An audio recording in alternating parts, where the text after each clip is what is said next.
नमस्कार दोस्तों, स्वागत है आपका स्टडी फॉर सिविल सर्विसेज में। देखिए, स्टडी फॉर सिविल सर्विसेज के छात्र हैं तो ये वाला टेलीग्राम जरूर ज्वाइन करके रखिए। यूट्यूब चैनल में हमारे साथ है तो भी ये वाला टेलीग्राम ज्वाइन करना बहुत ज्यादा जरूरी है। सारे नोटिफिकेशन, सारे अपडेट, सारे मोस्ट इंपोर्टेंट पिक्स, सारा रिवीजन सब कुछ यहाँ पे बताया जाता है। देखिए, ये हमारा एससीएस डेली क्विज चैनल है, इसमें डेली क्विज होती है, बिल्कुल फ्री में, इसको जरूर ज्वाइन कर लीजिएगा। ये हमारा इंस्टाग्राम का पेज है, इसको जरूर फॉलो कर लीजिएगा। स्टडी फॉर सिविल .सर्विसेज करके अगर आप इंस्टाग्राम में सर्च करेंगे तो आपको मिल जाएगा। वीडियो के डिस्क्रिप्शन में इसकी लिंक दी हुई। इसमें आप स्टोरी सेक्शन जरूर देखते रहा करिए, प्लस इसमें हाईलाइट्स आते रहते हैं और प्लस पोस्ट आती रहती है, इनको जरूर फॉलो करते रहिए। नमस्कार दोस्तों, एक बार फिर से आपका बहुत बहुत स्वागत है स्टडी फॉर सिविल सर्विसेज में। और मैं एसके त्रिपाठी आज आप सभी के साथ जो हमारी daily current affairs news analysis की सीरीज है उसको यहाँ पर बाइलिंगुअल मैनर में कंटिन्यू करूंगा, कवर करूंगा। और ये जो न्यूज आर्टिकल्स हैं आपके, वो सारे जो लीडिंग न्यूज़पेपर्स हैं और जो लीडिंग गवर्नमेंट की वेबसाइट्स हैं वहां से लिए जाते हैं और आप लोगों को यहाँ पर उपलब्ध कराए जाते हैं, जो आपके लिए specially for UPSC civil services और जो भी स्टेट की पीसीएस की एग्जामिनेशंस होती हैं उनके लिए बहुत ही ज्यादा महत्वपूर्ण है। इसका महत्तम लाभ अर्जित करें, सतत रूप से इसको देखें। और साथ ही दोस्तों, अगर आपने इस वीडियो में 5000 लाइक्स का टारगेट पूरा किया तो ये जो पीडीएफ है आप लोगों को वो फ्री ऑफ कॉस्ट प्रोवाइड कराई जाएगी। और साथ ही जो हमारा इंस्टाग्राम का पेज है, टेलीग्राम का पेज है, वो जरूर ज्वाइन कर लें। और पीडीएफ की जो पिक्स दी जा रही है वो इंस्टाग्राम का जो पेज है उस पर दी जा रही है, तो उसे भी आप फॉलो कर लें। आइए देखते हैं कि कौन कौन से टॉपिक्स को हम कवर करने जा रहे हैं। सबसे पहले यहाँ पर पुरी का हेरिटेज कॉरिडोर है, GS paper 1 art and culture में रख लेते हैं, इसको रख सकते हैं, प्रीलिम्स पॉइंट ऑफ व्यू से ज्यादा इंपॉर्टेंट है। दूसरा, ग्लोबल ब्राइबरी रिस्क रैंकिंग आई है। उसके बाद इंडियन ओशियन नेवल सिंपोजियम के बारे में बात की गई है।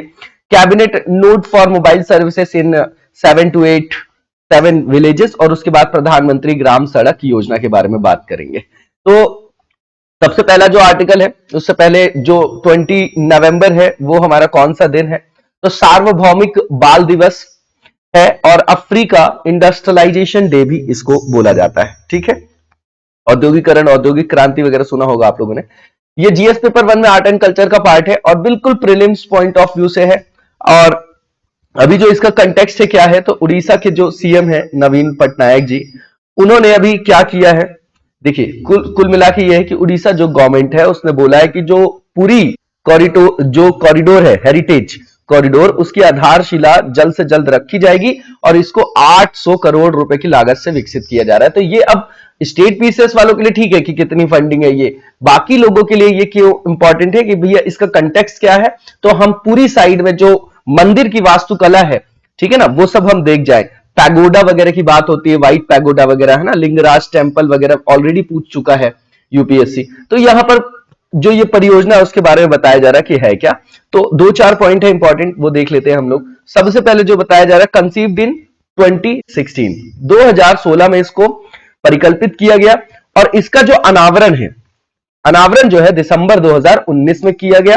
पवित्र शहर पुरी को कि क्या क्यों चुना गया इसको, कि जो आपका ये सैक्रेड सिटी है, पवित्र शहर है पुरी, उसको विरासत के एक इंटरनेशनल प्लेस के रूप में डेवलप किया जाए, अंतरराष्ट्रीय स्थान में बदलने के लिए किया जाएगा, है ना, मतलब अंतरराष्ट्रीय स्थान में बदलने के लिए किया जाएगा, इंटरनेशनल प्लेस ऑफ हेरिटेज। इसके संदर्भ में बात कर रहे हैं, हेरिटेज के संदर्भ में, बिल्कुल ठीक है, ये नॉर्मल सा फैक्ट है। अब इसके बाद देखिए कि यहां पर जो पहला चरण शुरू करने के लिए 800 करोड़ की जो फंडिंग है, उसके हिसाब से फरवरी 2020 में जो सभी पॉलिटिकल पार्टीज हैं उन्होंने सर्वसम्मति से स्टेट असेंबली में इस परियोजना के लिए जो प्रस्ताव था उसको पारित कर दिया। अब ये जो श्री जगन्नाथ टेम्पल है, ये कृष्ण जी का ही एक रूप है ना, तो ये श्री जगन्नाथ टेम्पल जो एडमिनिस्ट्रेशन है उसने अप्रूव भी कर दिया। जो आर्किटेक्चरल डिजाइन प्लान है प्रोजेक्ट का, कितने एस्टिमेटेड कॉस्ट की बात कर रहे हैं, 3200 करोड़। तो ये इतना इंपॉर्टेंट नहीं है, ठीक है ना। अब यहां पर हम आगे देखेंगे, अब ये कल्चर, ये मंदिर के बारे में बताया जा रहा है। अब ये जो आपकी परियोजना है इसमें देखिएगा कि एक जो ये क्या क्या है, कौन कौन से इसके जो है आयाम है, कौन कौन इसमें शामिल है। तो सबसे पहले तो जगन्नाथ मंदिर प्रशासन है, ठीक है, जगन्नाथ मंदिर प्रशासन भवन पुनर्विकास, एक 600 कैपेसिटी वाला श्री मंदिर स्वागत केंद्र है, जगन्नाथ सांस्कृतिक केंद्र है आपका, बड़ा डांडा जो है आपका वो क्या है, बड़ा डांडा हेरिटेज स्ट्रीट स्केप है, फिर उसके बाद जो आपका बीच फ्रंट डेवलपमेंट की बात की गई है, पूरी झील भी है, मूसा नदी पुनरुद्धार योजना है, तो ये सब इसके कंपोनेंट है जो इसमें आपके शामिल है। अब इसके बाद जो आगे लिखा गया है कि टोटल जो है 22 डिफरेंट प्रोजेक्ट्स है जो एग्जीक्यूट किए जाएंगे फेज मैनर में, क्रमिक रूप से, after the initial fund of 800 crore, ठीक है, from the state government, augmentation of basic communities and development of heritage and architecture at Puri, अब आधा स्कीम इसको बोला जाता है। Another 265 crore will be provided in the first phase.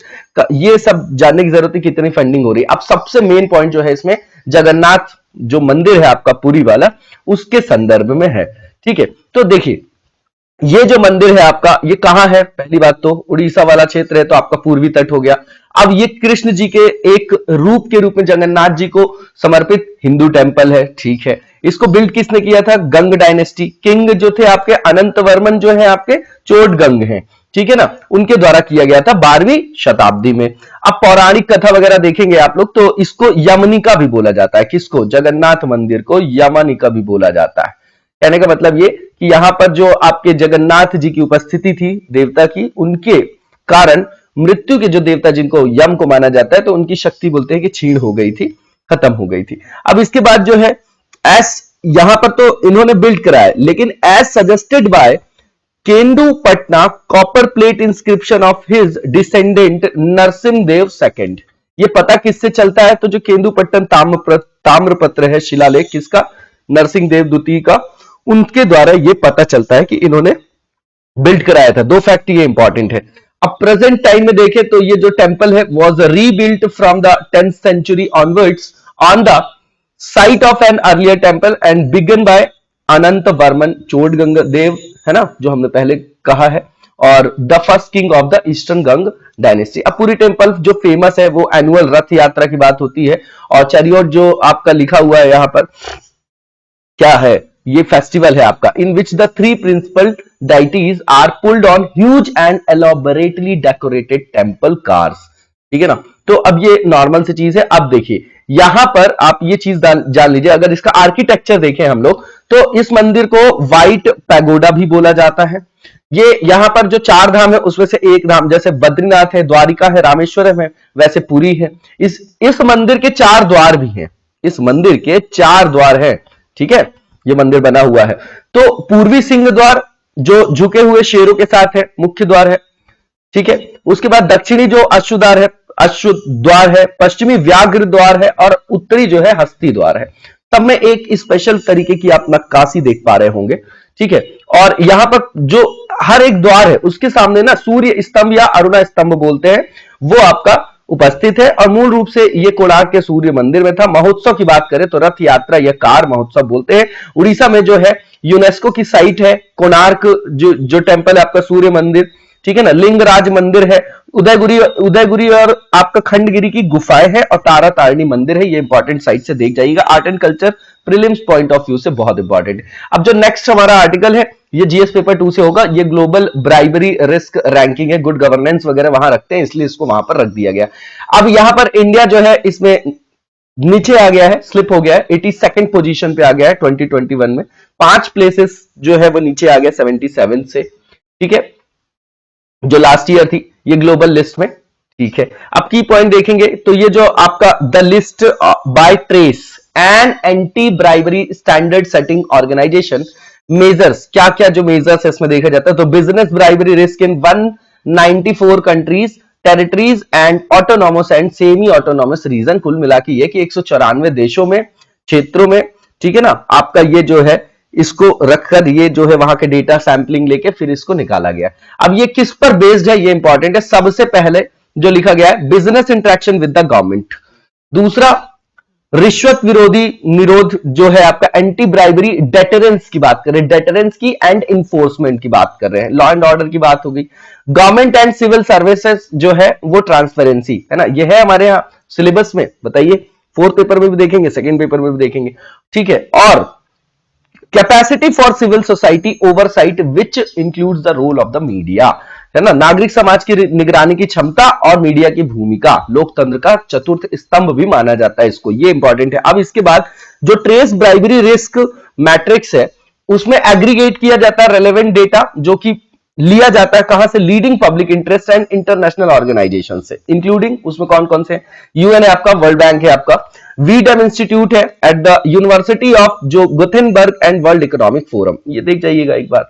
ये आंकड़े कंपनियों को प्रत्येक देश में जो भी रिश्वत की मांग के संभावित जोखिम है, संभावित जोखिम, उसका असेसमेंट करना, उस जोखिम के उस संदर्भ में उसका अनुपालन और उचित जो भी रोड मैप है उसको तैयार करने में ये आपके सहायक होंगे। ठीक है, तो नॉर्मल चीजें हैं ये आपकी, है ना। व्हाट आर द फाइंडिंग्स, तो फाइंडिंग्स क्या है, इस वर्ष के आंकड़े देखेंगे आप तो उसके अनुसार जो आपका नॉर्थ कोरिया है, किम योंग जोंग वाला, तुर्कमेनिस्तान, वेनेजुएला और एरिट्रिया जो है, ये हाईएस्ट कमर्शियल ब्राइबरी रिस्क वहां पर देखा गया। जबकि जो आपके अब ये वही कंट्रीज आ जाएंगी फिर से, कौन सी, जो आपकी डेनमार्क है, नॉर्वे है, फिनलैंड है, स्वीडन है, नार्डिक कंट्रीज और New Zealand present the lowest.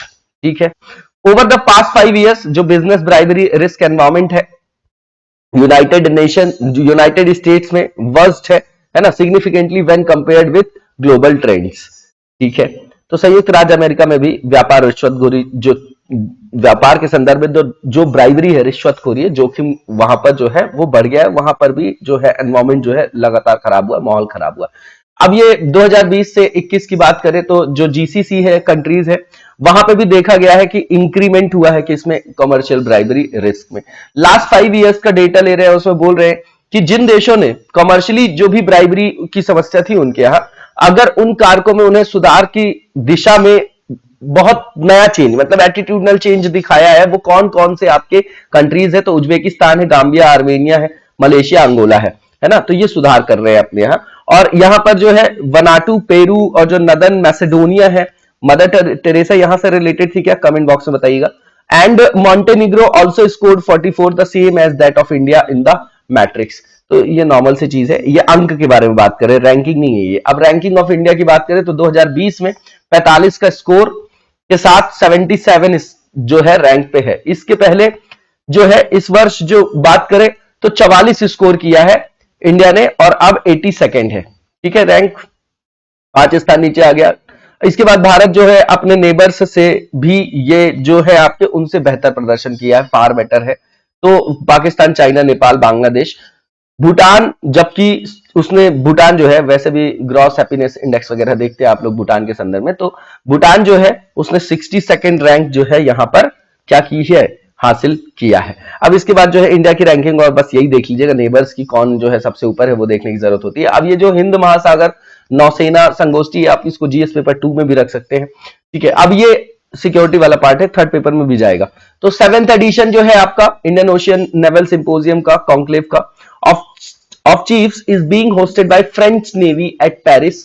Paris में ये किया जाएगा। इसकी मेजबानी इस बार फ्रांसीसी नौसेना कर रही है और ये 15-16 नवंबर 2021 तक की जा रही है। तो ठीक है, आप नवंबर याद रखिए, डेट की जरूरत नहीं है। अब इसमें की पॉइंट्स क्या है, तो ये जो है इसके द्वारा क्या किया जा रहा है, तो इसमें नौसेना के जो आपके प्रमुख होते हैं, ठीक है, और जो प्रमुख जो भी आपकी नेवल फोर्सेस है उसके जो चीफ होते हैं वो इसमें सम्मेलन में भाग लेते हैं। अब various bilateral interactions are also being conducted on the sidelines of the conclave to facilitate a greater degree of maritime cooperation and understanding between the IONS nation। अब देखिए इंडियन ओशियन रीजन जो है पूरे वर्ल्ड के क्या है, प्राथमिकता में है, चाहे यूएस हो चाहे आपका चाइना का, तो एग्रेसिव राइज देखा जा रहा है ना, तो कंसर्न का भी एरिया है और स्ट्रैटेजिकली भी और सिक्योरिटी, मैरीटाइम सिक्योरिटी भी, टेररिज्म भी जो है और गोल्डन ट्रायंगल वगैरह देखते होंगे, तो जो ड्रग ट्रैफिकिंग, ह्यूमन ट्रैफिकिंग की समस्या है, ट्रैफिकिंग की समस्या है, तो वो सारी चीजें इस रीजन में है ना। रिसोर्सेस की संभावना तो है ही है वहां सबसे ज्यादा। तो क्या है यहां पर सबसे बड़ा कंसर्न क्या है कि मैरीटाइम कॉर्पोरेशन जो यहां के आपके देश है वो आपस में समन्वय स्थापित करे, ठीक है ना, और फिर उस हिसाब से यहां पर सुरक्षा की दृष्टि से है ना, यहां पर जो है उचित प्रावधानों का क्या करे, क्रियान्वयन करे, उसी के संदर्भ में है आपका ये। अब 7th एडिशन जो है ये आपका ये कहां पर आयोजित किया गया था, तो जो आपका ली रियूनियन है उसमें किया गया था 28 जून से 1 जुलाई 21। हाइब्रिड फॉर्मेट था, क्यों, क्योंकि कोविड के प्रोटोकॉल्स थे। ड्यूरिंग द सिंपोजियम है ना, it was agreed upon two conduct the extent conclave of जो आपके चीफ्स है एट पेरिस। तो नॉर्मल सी चीजें कहां हो रही है, सबसे ज्यादा ये जानने की जरूरत है कि ये IONS है क्या। तो ये जो है एक सीरीज के रूप में मतलब दो वर्षों में, है ना, बायनियल मीटिंग्स होती है किसके बीच में, जो लिटोरल स्टेट्स है आपके इंडियन ओशन रीजन्स में। 24 मेंबर नेशन है इसमें और उनको 4 सब रीजन्स में बांटा गया है। और इसका ये फोरम प्रोवाइड क्या करेगा, सबसे इंपॉर्टेंट सिर्फ ये लाइन है आपकी, इंक्रीज मैरीटाइम सिक्योरिटी। सिक्योरिटी की बात है, उसमें कॉपरेशन की बात है। जब देश जो है यहाँ के मेंबर कंट्रीज है वो आपस में कॉपरेशन करेंगे तभी तो चल पाएंगे। डिस्कस करना है यहाँ पर क्षेत्र से संदर्भित समस्याएं, रीजनल मैरीटाइम इश्यूज, और प्रमोट करना friendly relationship among the member states. ठीक है, एक बार वर्ल्ड मैप पे ये दिखाया भी गया, आप देख लीजिएगा। साउथ एशियन मेंबर्स हैं, वेस्ट एशियन मेंबर्स हैं, ईस्ट अफ्रीकन मेंबर्स हैं और ऑब्जर्वर जो है आपकी कंट्रीज है ना। तो ये आप देख जाइएगा पूरे तरीके से, साउथ एशियन वाला हो गया, ये वेस्ट जो एशियन मेंबर्स हो गए, ये जो है आपके ये ईस्ट अफ्रीकन वाले हो गए आपके, है ना, और ऑब्जर्वर कंट्रीज की भी बात यहां पर की गई है।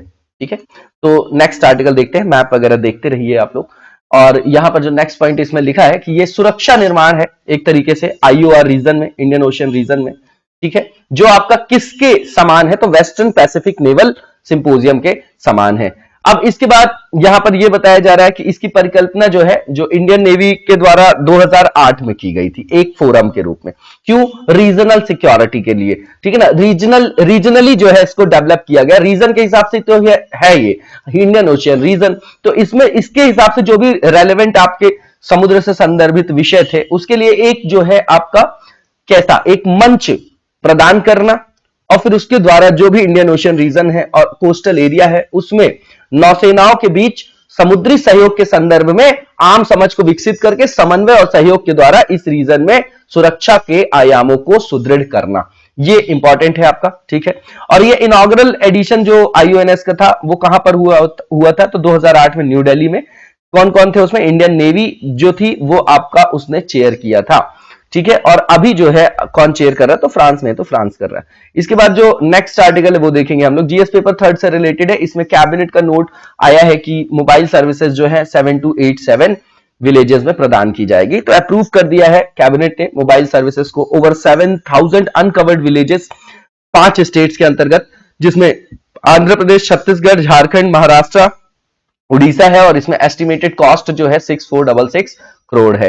अब यहां पर जो है की पॉइंट्स देख लेते हैं हम लोग। तो जो हमारे यूनियन कैबिनेट जिसको चेयर किया मोदी जी ने, प्रधानमंत्री जी ने, उन्होंने यहां पर बताया है कि हैज गिवन इट्स अप्रूवल, उन्होंने अपनी सहमति दी है प्रोविजनिंग ऑफ मोबाइल सर्विसेज, कहां कहां पे, जो अभी तक क्षेत्र जो है अनकवर्ड है, aspirational districts across 5 states.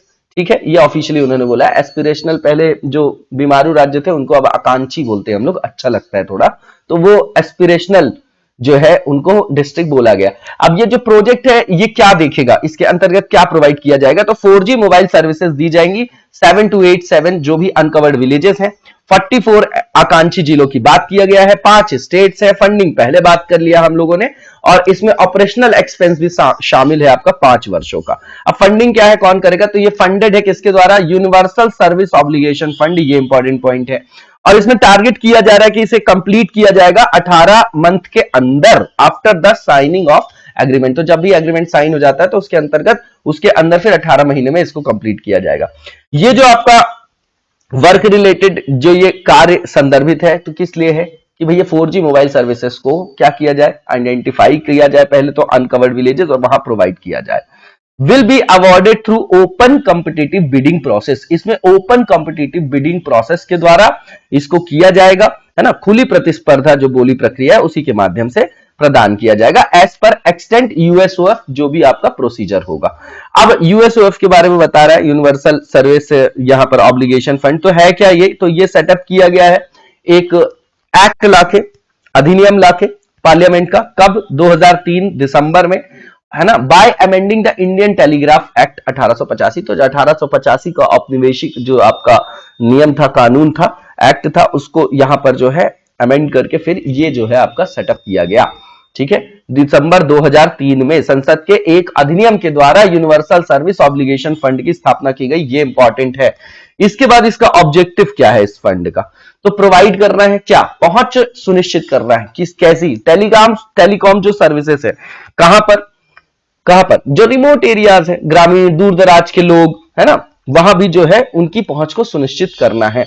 Rural और रिमोट एरियाज में किसमें, वहनीय मूल्य में, affordable and reasonable prices, thereby bridging the rural urban digital divide. ये आपका कीवर्ड हो गया कि भैया जो डिजिटल डिवाइड है, आप देखिए मेट्रोज में देखिए, फिर रिमोट एरियाज में देखिए, है ना, तो वहां पर आप देखेंगे कि नेट की स्पीड में, नेट की पहुंच में बहुत ज्यादा समस्या है ना, तो वही डिजिटल डिवाइड को खत्म करना है, ठीक है, और एक ब्रिज के रूप में ये काम करेगा, रूरल अर्बन डिजिटल डिवाइड के रूप में। अब यूएसओएफ की बात कर रहे हैं, inflow comes from the collection of universal access levy through the licence fee charge on licence of DoT, है ना, ये टेली कम्युनिकेशन वाला डिपार्टमेंट की बात करें, at 5% of the adjusted gross revenue, ठीक है। तो यहां पर बताया जा रहा है कि इसकी जो लेवी के संग्रह से डीओटी के जो भी लाइसेंसधारी हैं उस पर समायोजित जो सकल राजस्व है उसका 5% लाइसेंस शुल्क के माध्यम से जो है इसके पास आता है। ये इतना इंपॉर्टेंट नहीं। Commercially non viable rural and remote areas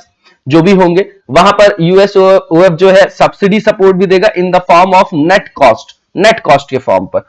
और viability gap funding, viability gap funding का मतलब समझ में आ रहा है कि कोई चीज मान लीजिए 100 रुपए की है, अब कोई जो व्यक्ति है वहां पर उसको खरीदना चाह रहा है तो उसके पास 60 रुपए है, ठीक है ना, पर वहनीयता कब होगी, जब वो 40 रुपए और मिल जाए। तो ये वायबिलिटी, क्या बोलते हैं इसको, वायबिलिटी गैप फंड जो है फंडिंग बोलते हैं, इसी को ये बताया जा रहा है कि इन संदर्भ में वहां पर इंसेंटिव भी दिया जाएगा ताकि लोग आगे आए और इस क्षेत्र में क्या करें, निवेश करें, और जो है यहां पर डिजिटल इंक्लूजन को सुनिश्चित किया जा सके, ठीक है।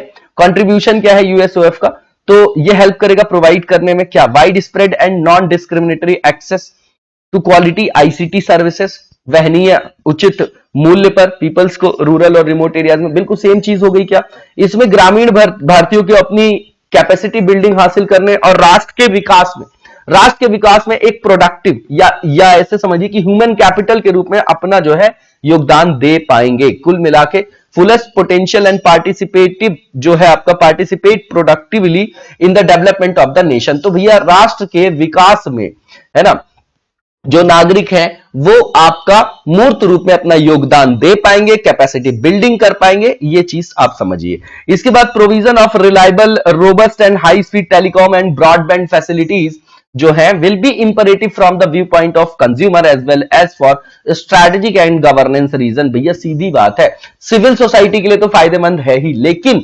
स्ट्रैटेजिक और गवर्नेंस रीजन से भी है ना, ई गवर्नेंस वगैरह आप लोग सुनते होंगे, तो उसी कारण से ये जो है बहुत इंपॉर्टेंट है। और ये सब पॉइंट नॉर्मल है, आप अपने से भी इसको लिखा जा सकता है अगर मेंस में हम कोई क्वेश्चन लिख रहे हैं तो। अब 4G की जो मोबाइल सर्विसेज है उसमें सैटेलाइट के माध्यम से प्रदान की गई जो भी सीमित बैकहॉल बैंडविड्थ है उसके कारण बाधित थी, लेकिन अब जो है उसमें सुधार दिखाई देने लग गया है, ठीक है। अब जो भी आपके रिमोट एरियाज के लोग हैं उनको जो है मेन स्ट्रीम में लाने के लिए, ठीक है, एक प्रभावी और शक्तिशाली कम्युनिकेशन का चैनल भी ये प्रदान करेगा, ठीक है ना। पावरफुल लिंकेज है to the hinterland, thereby mainstreaming the population of rural and remote parts of the country.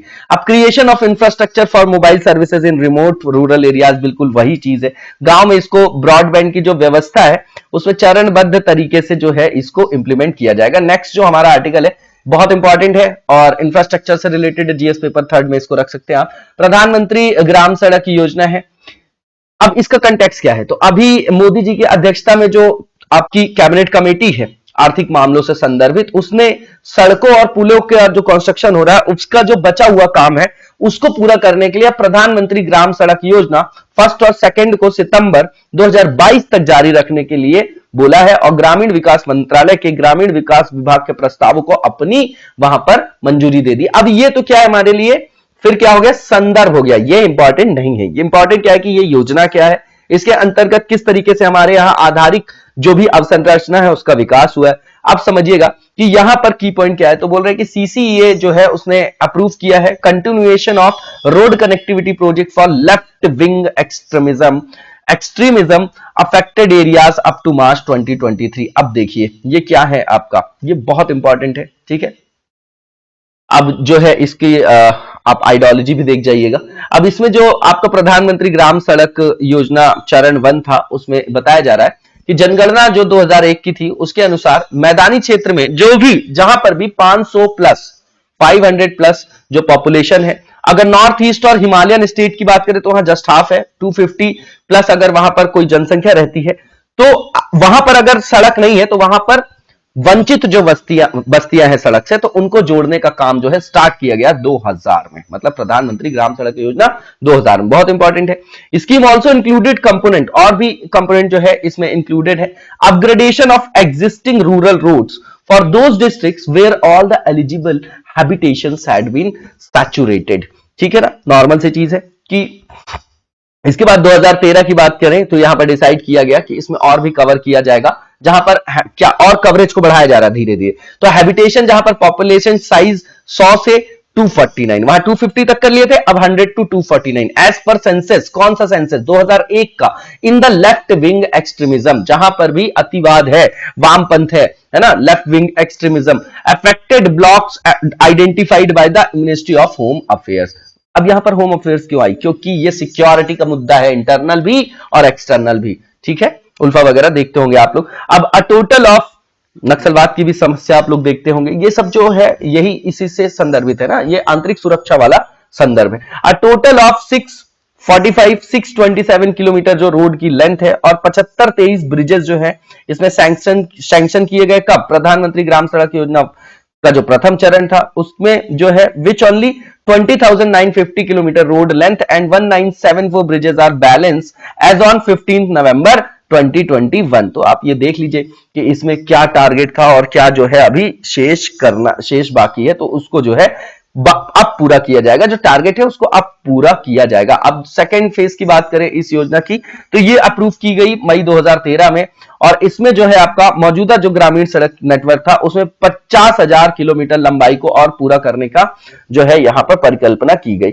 और इसको जो है, जो भी आपके प्रपोजल्स थे वो स्टेट्स और यूटीज में सैंक्शन कर दिए गए, वहां पर जो उसको मंजूरी दे दी गई। अब आउट ऑफ टोटल 49,885 किलोमीटर और 765 bridges sanctioned under the scheme, उसमें भी केवल जो है आपका 4240 किलोमीटर रोड की लेंथ और 254 जो है ब्रिजेस आर जो है बैलेंस, ये जो है आपके शेष है। अब देख लीजिए आप यहां पर, यही जो शेष काम है इसी को पूरा करना है। अब मेजॉरिटी जो पेंडिंग प्रोजेक्ट है, जो आपके अधिकांशतः जो पेंडिंग प्रोजेक्ट्स हैं वो कहां पर? तो नॉर्थ ईस्ट और हिमालयन स्टेट्स में है और यूटीज में। ठीक है ना, as also in the state of Bihar, तो राज्य में बिहार भी है। सीसीईए ने अप्रूव कर दिया है एक्सटेंशन अप टू मार्च 2020।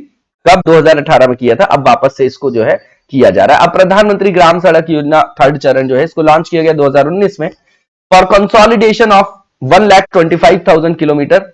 ठीक है, जो एग्जिस्टिंग रूट्स है और मेजर रूरल जो लिंक्स है वो कनेक्ट करेंगे हैबिटेशंस को। इंटर आलिया की बात की गई है, टू ग्रामीण एग्रीकल्चरल मार्केट की बात की गई है, हायर सेकेंडरी स्कूल्स और hospital, and the implementation period जो है इसका वो अप टू 2025 है। अब देखिए इसमें क्या किया जा रहा है, जो हैबिटेशन उसके साथ साथ जो ग्रामीण एग्रीकल्चर मार्केट है ना, वो देख रहे हैं आप, ई नैम आ गया, नैम आ गया, तो इसीलिए तो ये इंपॉर्टेंट है, ये सीधे सीधे फार्मर्स की इनकम से रिलेटेड है। अब ये शिक्षा से रिलेटेड है, ये आपका स्वास्थ्य से रिलेटेड है। तो क्या शिक्षा स्वास्थ्य इंपॉर्टेंट चीज है ना, इसलिए उससे संदर्भित जो अवसंरचना उससे भी जुड़ाव की बात की गई है। अब रोड कनेक्टिविटी जो प्रोजेक्ट है for left wing extremism affected areas जो है, तो ये जो है लॉन्च किया गया 9 स्टेट्स में। आंध्र प्रदेश है आपका, बिहार, छत्तीसगढ़, झारखंड, मध्य प्रदेश, महाराष्ट्र, उड़ीसा, तेलंगाना और यूपी। ठीक है, उसके 44 जिलों में 11,725 करोड़ रुपए का जो है वहां पर खर्च करके, क्योंकि ये स्ट्रैटेजिक लोकेशन है, स्ट्रैटेजिक इंपॉर्टेंस है ना, तो उसमें 5412 किलोमीटर लंबी सड़कों और 126 पुलों का जो निर्माण था, या उसमें अगर किसी तरीके का उन्नयन का काम था तो वो शुरू किया गया आपका 16 मई 2016 में। ठीक है, ये देख जाइएगा, डेटा याद नहीं करना हमको। इंप्लीमेंटेशन पीरियड जो है 16-17 से 19-20 था। रोड और ब्रिजेस जो है, ब्रिज वर्क जो है to be taken up under the scheme have been identified by the ministry of home affairs in consultation with states and security forces. ठीक है, अब मेजर इंपैक्ट जो है इसमें क्या पड़ेगा, इंक्लूडिंग एम्प्लॉयमेंट जनरेशन, इंफ्रास्ट्रक्चर का डेवलपमेंट होता है अगर कहीं भी, तो इकोनॉमी का पूरा जो साइकिल है वो पॉजिटिवली इंपैक्ट होगा। ठीक है, कीन्स ने यही बताया था 1930 की जो आप वर्ल्ड ग्रेट डिप्रेशन देखते हैं उसके बाद। अब यहां पर बहुत इसका इंपैक्ट जो है वो यहां पर देखा जा रहा है। इसके मतलब जो भी प्रभाव है उसके संदर्भ में बोला जा रहा है कि कृषि में सीधी बात है, एग्रीकल्चर में आपने देखा पड़ेगा, हेल्थ में पड़ेगा, ठीक है, एजुकेशन में पड़ेगा, फिर अर्बनाइजेशन होगा, और अगर ये सारी चीजें होती तो सारे सेक्टर्स में एम्प्लॉयमेंट जनरेशन भी पड़ेगा। तो इसका जो है यही सकारात्मक प्रभाव पड़ा है, पहली चीज। दूसरा, रूरल कनेक्टिविटी से क्या हुआ, जिसको पहले आने में 4 घंटे 6 घंटे 10 घंटे लगते थे, उसका टाइम रिड्यूस हुआ होगा, ठीक है, टाइम बचा होगा उसका। फिर अगर वो बिजनेस कर रहे हैं तो आसानी से पहुंच पा रहे होंगे ना, वही सब चीजें normal. Rural connectivity is a development imperative. All weather road connectivity, 12 मासी सड़कों की बात हो रही, पहले सड़कें ही ऐसी होती थी, बह जाती थी, अब ट्रांसपोर्टेशन ही नहीं होगा तो जो भी सामान आ रहा है, कोई भी वस्तु आ रही, वो उसका आदान प्रदान कैसे होगा? लोग खुद ही, जो चल के जाने में बड़ी समस्या होती थी पहले, वैसी ही समस्या यहां पर आप उसी से संदर्भित है। तो weather, all weather road connectivity उसने बैलेंस किया। Habitations would unlock the economic potential of the connected habitation, ये आपका कीवर्ड है। Upgradation of the existing rural roads would improve the overall efficiency of road network as a provider of transportation services for people, goods and services. तो समग्र network की जो समग्र दक्षता में, सड़क नेटवर्क की जो दक्षता थी उसमें समग्रता में सुधार हुआ, उसके कारण जो ट्रांसपोर्टेशन है, लोगों का, वस्तुओं का, सारी चीजों में कनेक्टिविटी में सुधार हुआ।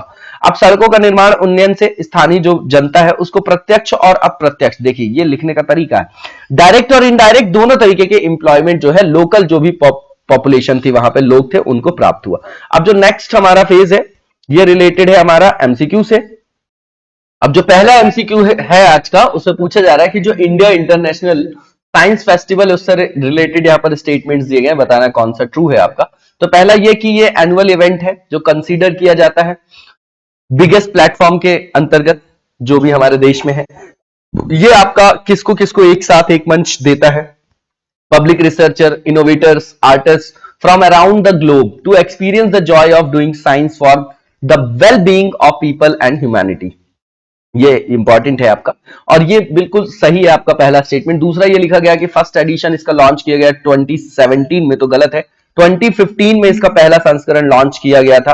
और 2021 की बात करें तो इसका आयोजन विज्ञान भारती के सहयोग से किया जा रहा है, ठीक है ना। अब ये जो है दूसरा स्टेटमेंट गलत हो गया, इसको आप एलिमिनेट कर दीजिए, बाकी पहला और तीसरा आंसर वैसे भी सी हो जाएगा।